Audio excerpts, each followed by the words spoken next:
When you have suited up as an individual and a leader and have started to prepare your organization in the face of uncertainties, then you have taken the first big step forward.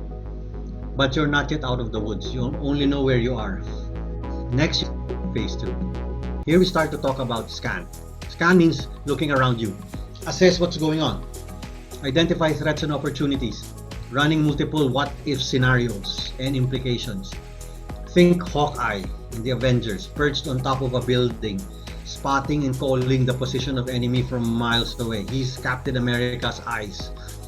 He is acutely aware of his surroundings. He can process multiple targets with a quick glance and can act decisively and instinctively without delay, with deadly accuracy. Right? There is a term for this which we use when I was in the Air Force. It's called situational awareness. What is situational awareness?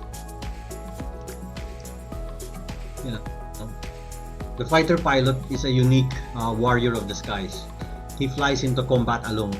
He must be able to process multiple data points simultaneously in real time. If you're sitting at the cockpit of an aircraft, you will notice that there are over 24 instruments on this dashboard, a multitude of switches and levers around him. He has to control the aircraft at all times, communicate with friendly forces, navigate towards the objective, and keep an eye out for the enemy. He cannot afford to get fixated on any single instrument, incident, issue, or parameter, or else he will die. How does he manage all of these? He practices situational awareness. He does a quick scan of his surroundings, looking for anomalies, inconsistencies, changes, or oddities. Then he runs a quick evaluation and acts decisively. What does that mean in terms of the business, in terms of where we are right now?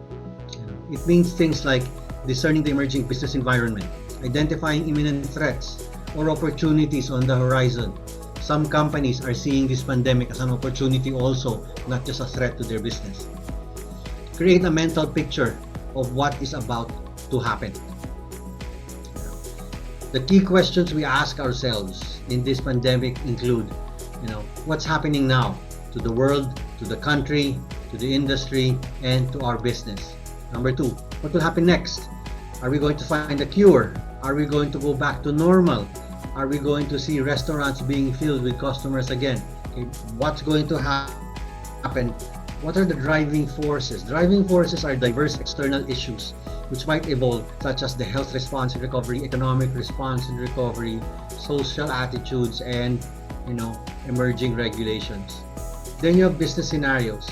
Given these external issues, what plausible futures are emerging? Where is my industry going?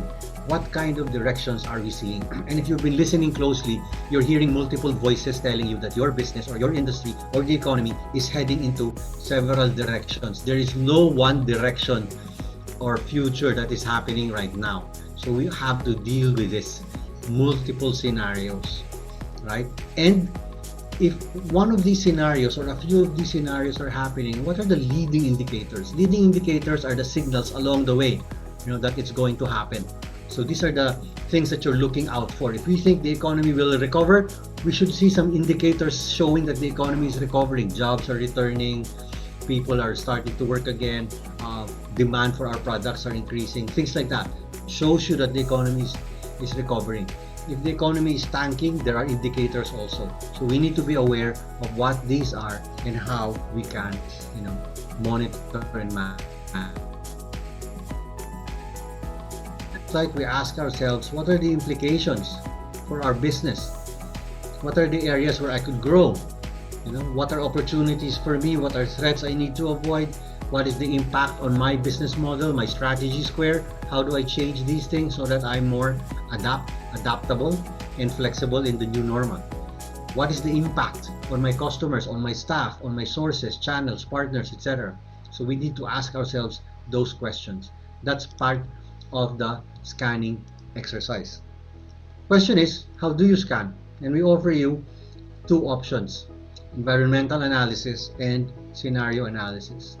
You probably have done a PESTEL analysis or a PEST analysis or a STEEP whatever you call it, it's an environmental scan. You look around you at the forces that are affecting not only your business but also the industry that you are in, right?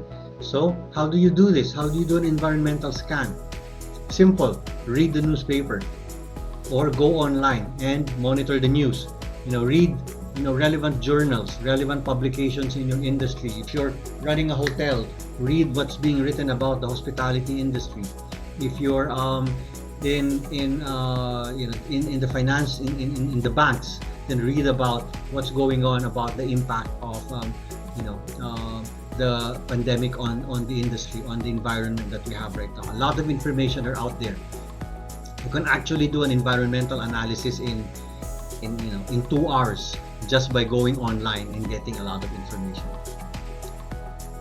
So all you need to do is to find it.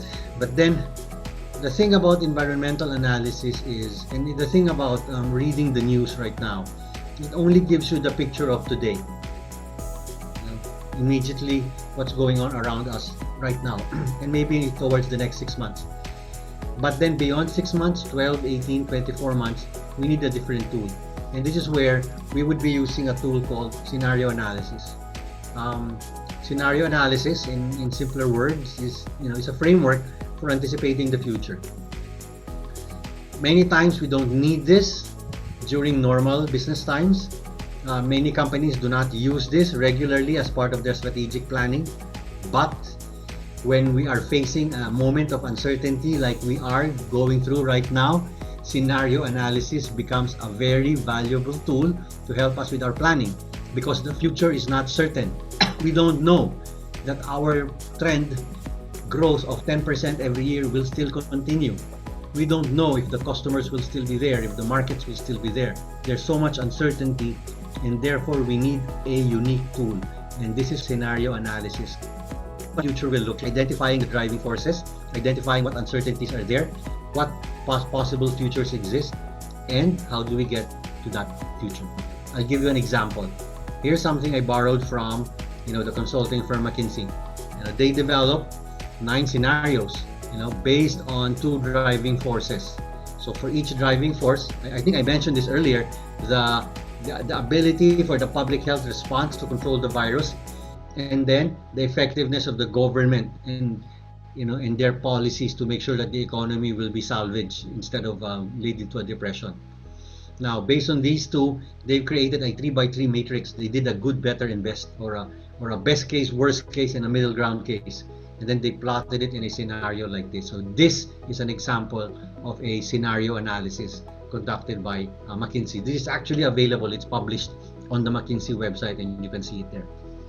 You will see here that in both factors, they identified 3 dimensions, worst, best, and middle case. Then they made a 3x3 matrix of possibilities, representing 9 possible futures.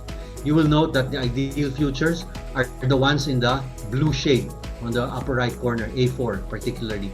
And then the worst futures are the ones in the white shade, particularly B2, B3, and B4. Right? So, now this is a picture of the future. But then we need to assess that in terms of which of these 9 futures will most likely happen. And then when we identify maybe the 1, 2, or 3 future that will happen, that becomes now the basis of our preparation.